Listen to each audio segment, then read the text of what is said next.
911, what's the address of your emergency? I'll step in any way I need to. A quick 3-digit dial. Are they causing a problem right now? What's going to happen to that one time that I don't call?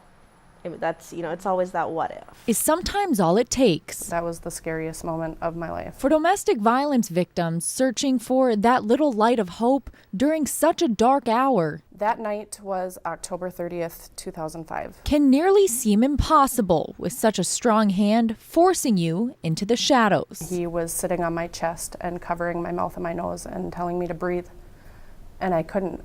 Unable to scream, unable to move, but trapped, praying for a lifeline. It's oftentimes a third party that hears something, sees something. But the stigma surrounding domestic violence can make picking up the phone more difficult. When we look at these things, there's oftentimes a reluctance to call. I was running through the hallways, knocking on people's doors.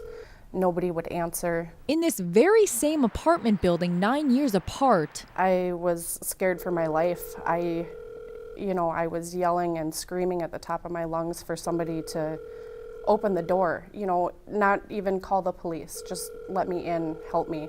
all it took was one call to save the lives of 2 different victims. It is a life and death situation at some point. All right, we'll get an officer sent over there, okay? Domestic violence calls and reports are increasing, in Fargo now topping more than 170 each month. Domestic violence is everyone's business. That's nearly 6 calls every single day as awareness slowly breaks down those once deemed private walls. To think that if you had done something that you would have changed the situation.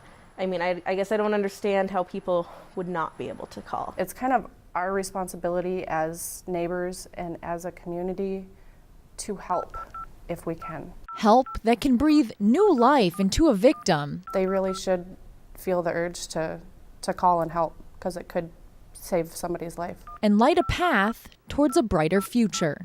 Kay Cooley, WDAY 6 News.